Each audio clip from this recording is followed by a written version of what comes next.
Rich Dad said, real estate is wealth. Those that control the real estate control the world. Rich Dad would break out the Monopoly board game and we'd play Monopoly. So for months, we'd just play Monopoly, having a good time. And finally, I started to see it. I said, 4 greenhouses, 1 red hotel. When I was 19, I came home from school in New York, and Rich Dad owned the big red hotel right on Waikiki Beach. He had gone from poor man to a very rich man in Hawaii in 10 years. That hotel just sold last year. He paid $1.2 million for it. It was a lot of money back in 1968. He just sold it for $800 million. You see, the beauty about real estate is you learn to use debt to get rich. I'll give you another tip. If you're going to be rich, you have to learn to use debt. It's called other people's money. So when I hear poor people say to me, I don't have any money, I said, because you're an idiot. That's why. You're not supposed to use your money. You're supposed to use other people's money. But that's debt. I don't want to do that. And so they stay poor. There's 4 types of people in business, in the world, anywhere.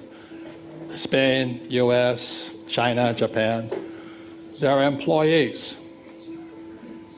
Employees have a mindset.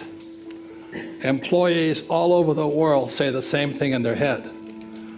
I want a safe, secure job with a paycheck and benefits and a pension. They all say the same things. Japanese, Espanol, American, Filipino. And this is small entrepreneur, small business, or a specialist like a doctor, lawyer, attorney, real estate agent, massage therapist, web designer. S means small, self-employed. These people violate Rich Dad's lesson number 1. They work for money. These are the people that pay the taxes. That's why you don't work for money. These people don't pay taxes. In your country, in my country, it's the same. And these people are big business. So this would be like I own a clothing store in downtown Barcelona or Madrid. This is Zara, different mindset. This is a person with a small restaurant. This is McDonald's. This is a small person with a coffee shop. This is Starbucks. I don't work for money. I don't have a paycheck. That's why I'm rich. I don't want a paycheck. I don't need a paycheck. If you can not need a paycheck, you have a better chance of getting rich. Become an entrepreneur. The people who are the biggest winners are people who know how to use debt to get rich. Debt is money. After 1971, when Nixon took the dollar off the gold standard, money became debt. And so the people who are losers are savers. So as Kenny says, you put your money in the bank as a saver, Kenny goes in and borrows it out as a debtor, and we use that money to buy millions of dollars worth of real estate. So Kenny just went over $1 billion worth of real estate using debt. And my first property was $18,000, but I took a 3-day real estate course. It was a very good real estate course about how to use no money to buy real estate. The property was a little condominium, 1 bedroom, 1 bath, $18,000 US. It was on the beach of Maui. The reason the price was so low is the market had crashed. Smart investors always wait for the crash. So this thing crashed. I had to look at 100 properties once I left the class, 3-day class. I had to look at 100 properties in 90 days.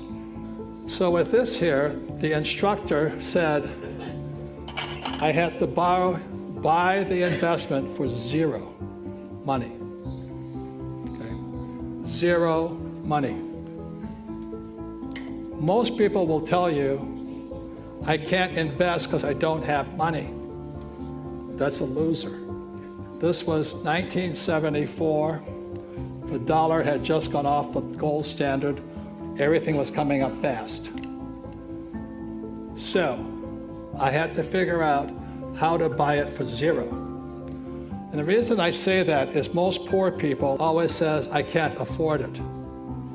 I know some of you right now say, well, I can't afford it. I don't have time. I have children. I have a job. I have bills to pay. And it is those excuses that keep you poor. If you do not change that talk in your head, you'll always be the poor person.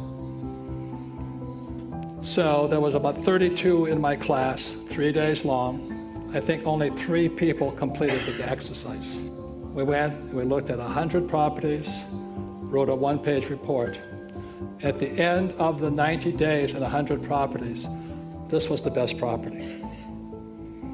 So I went back to the person, and it was in bankruptcy. It was right on the beach, just as pretty as this beach here. And he said I had to have $2,000 down. This is called equity. Again, it's the language of money. So I have equity. The bank was going to lend me $6,000 in debt. Right? That was the deal. Now I had the $2,000 in cash, but the name of the game or the exercise was, could I buy it for zero? So what I did was I paid for this property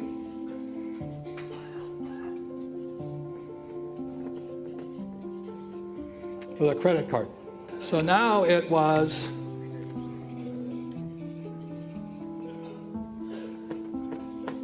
$100% debt. Okay. With that 100% debt, I made $25,000 a month. Boom. I was a free human being. I never needed money again. If you can make money with no money, that is called an infinite return. Because I have no money in the deal. The 6 words that are basics of financial education, financial intelligence: income, expense, asset, liability. And the 2 other words are cash flow. So when you look at the average person, they have a job, money comes in here, they pay for their house, and the money goes to a bank through a mortgage. So it's not an asset because the cash is flowing out, so it's a liability. So the definition of liability, does it take money from your pocket? And for an asset, does it put money in your pocket?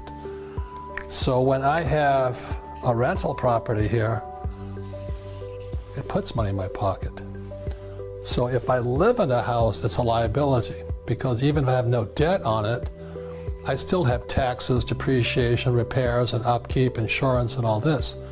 When I rent a property, I've done a good job buying it and structuring it. Every month it sends me money. So I started off when I was 25. I had a little 1-bedroom condo, and it put 25 bucks in my pocket. It was a start. So this was good debt. You see, the debt also went out and paid, but it also put $25 in my pocket. So net, I was making money from my little house. So today, my wife and I own 6,500 of them. And every month, 6,500 houses put money in my pocket. My people who live in them love me and all this because they have a place to live.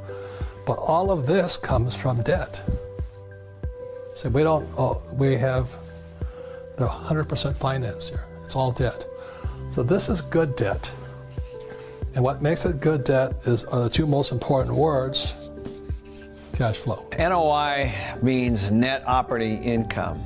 So if you really think about it, it's just income minus expenses. That's all it is. And so it's important to know where you are financially. So a banker is going to look at your income after expenses. So that's a great way to say it. Yeah, it's really quite simple.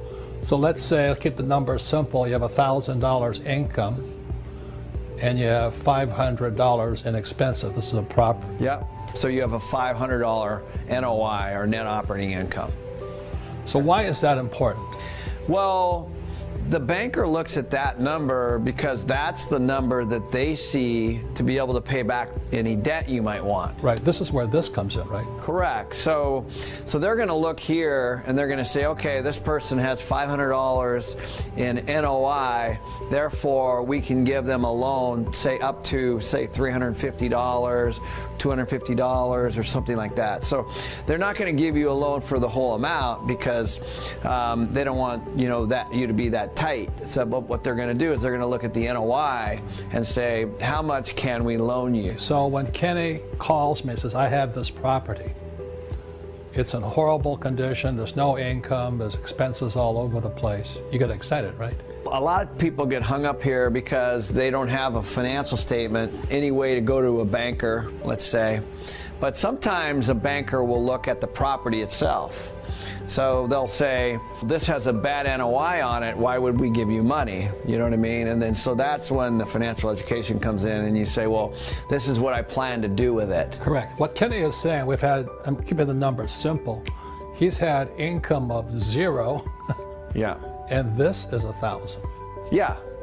So you'd have a negative NOI. And the banker goes, tell me why. I can't lend on that, right? Right. Because it's a higher risk of being able to be paid back. The NOI, or the net operating income, determines the value. So what you back into it, another vehicle called the capitalization rate, or a cap rate. So it's actually, well, we're getting a little technical, but typically the cap rate or capitalization rate divided into the NOI determines the price. So that's generally how that works. But in the case that we were talking about, the value of the building with no tenant in it is way low. Is way low, and there's really no income. So it's basically whatever the structure is. So I've seen lots of situations where a vacant building, somebody might have spent $5–10 million on a building that's completely vacant. Vacant warehouses, vacant whatevers, right? Sometimes you see them get converted into clubs or whatever. Well, there's value there. Somebody spent a lot of money on it. Well, one time, somebody owns it too. It could be a bank, it could be whatever. So taking that and creating value, sticking a restaurant in it, a gym in it, a club in it, it doesn't really matter who's in it. Well, it does, because you want them to pay you, but now you're creating the income, and then that's how you create value. So in that example, let's say you buy a building for $1 million, on a block. With a tenant in it, it could be worth $3, $4, $5 million. So if it's a tenant in it, the value is up. Yeah, right. Because what you do is you put all that together, and then you can actually sell it. Got it. And so even if the NOI is negative, if you create a plan that creates value for the property and shows the increase that you're going to give the property's value, the bank will give you the loan. Oftentimes, yeah, and not always. Not always, but there are ways to do it. So in that particular case, you might get a loan from somebody like Robert and say, hey, I need $1 million, and this is my plan. And then once you get a tenant in it, then you go back to the bank and you say, hey, give me a loan. And then they give you a loan and you pay Robert back. So the thing that Kenny is always looking for is, after we stabilize the building, he'll tell me, he says, look, in 5 years, I'm going to get this from 1,000 to 10,000. Yeah. I'll go, okay, so that I know I'm in it for 5 years with them as an investor. And on top of that, we're going to reduce the expenses back to 500. The NOI goes up, the value goes up, the debt goes up to, let's say, 10,000.